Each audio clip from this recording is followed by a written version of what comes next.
We're in the Baía del Silencio, the Silence Bay, on the Ligurian coast, on board the Gran Turismo 10.5, one of the flagships built by LOMAC shipyard. LOMAC is an Italian shipyard with over 50 years of experience, founded by the Lomanto family, and that generation after generation develops their products to the point that today they can count 60 different yacht models, a true record in the field. This rubber boat is 10.4 metres long, but is classified as a minor unit, a class up to 10 metres in length. Its width is 351 centimetres and its weight is 2,500 kilos. In short, it's gigantic. Let's see how it's possible to combine its high performance, dimensions and habitability. The shipyard installed two massive 350 horsepower Yamaha engines. These outboard engines have 8 cylinders, 5,300 cc, and their curves for torque and power are unparalleled. The cabin is large and very well furnished. It is quite luxurious, complete with a queen bed, storage cabinets and a separate bathroom. Then on deck there's a cooking space with a refrigerator, a sink and a stovetop. And that's not all. At the bow, the table is motorised and transforms the sun deck into a living area. Also on the stern, you can install this same system. The stern sofa is able to comfortably accommodate 6 people, thanks to the side seats with cushions that protects the passengers' backs. The awning can be stored under the seats.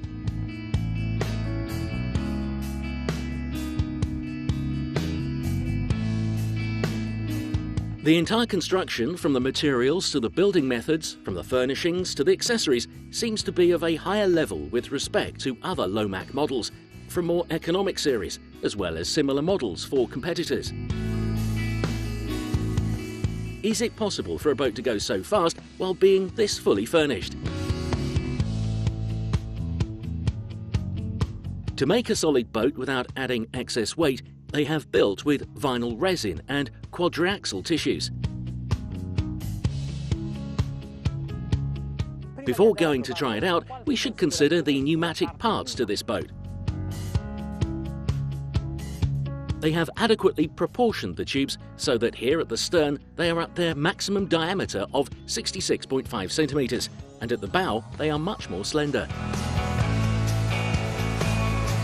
The tubes lightly skim the water's surface, and in this way they control the roll of the boat and also reduce the hydrodynamic resistance acting on them. On deck, the tubes are higher than the walking surface, and because of this they can act as side protection. The outline of the boat is made almost aggressive looking by the tapering of the tubes, which also works to reduce the aerodynamic resistance acting on the boat. The deck lines are highlighted by steel profiles that frame the windshield and also on the sides, while they can act as handrails.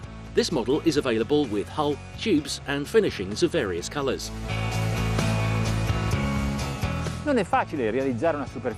is not easy to achieve a dark mirrored surface. This is perfect and can indirectly show the quality of the workmanship. And then they have used neopentile gel coat, which is able to better resist the majority of the effects from the sun's ultraviolet rays. The transparent window illuminating the cabin is shaped like an arrow. An arrow?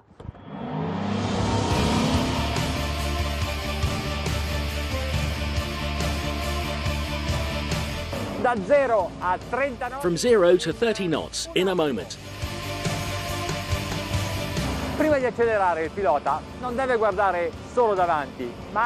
Before accelerating, the pilot should not only look ahead, but also behind, at the passengers, to give them a warning and also to look at their faces, to be sure they are ready for this unusual experience.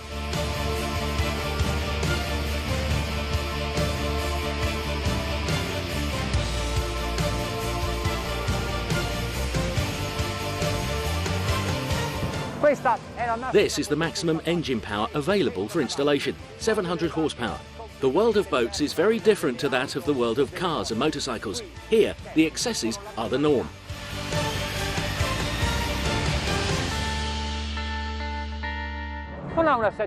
It doesn't have an exaggerated sport aspect. At 15 knots, we're still planing and the bow is still under the line of the horizon. This gives me a great view. At these low revolutions from 2,500 to 3,000 RPM, you can feel all of the torque and power these engines have.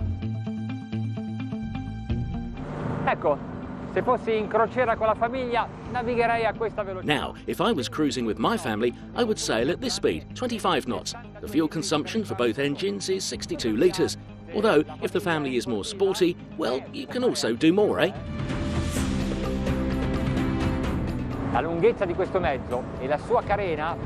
The length of this unit and its particularly narrow and pointed hull allow higher cruising speeds, even if, like now, there are some waves.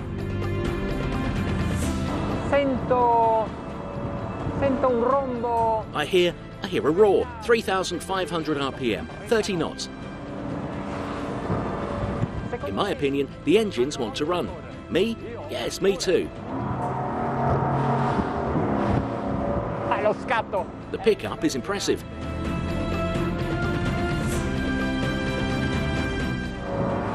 Lo sentite? Can you feel it? It's incredible. The lateral accelerations while turning are a great deal superior to those of other rubber boats because it has incredible course keeping. 4,000 RPM. We are navigating smoothly at 36 knots.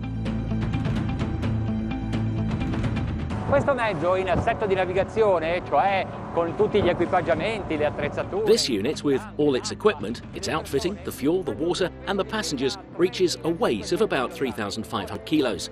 Now, with 700 horsepower, you could say that the weight-power ratio is 5 kilograms per horsepower. 5 kilograms per horsepower. But that is a ratio for racing boats. Racing.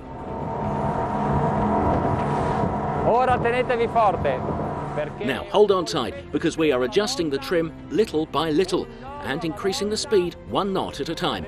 Let's see where we arrive.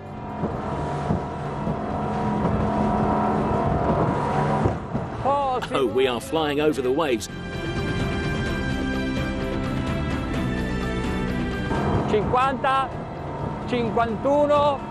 50, 51.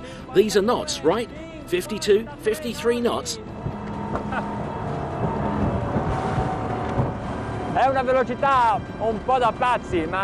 It seems a crazy speed to reach, but it all depends on the kind of boat available. On our courage and our skill. Don't exaggerate. Don't let me say that with this boat, with this size, complete with cabin, going this fast, well, it was actually quite correct to have called it Gran Turismo.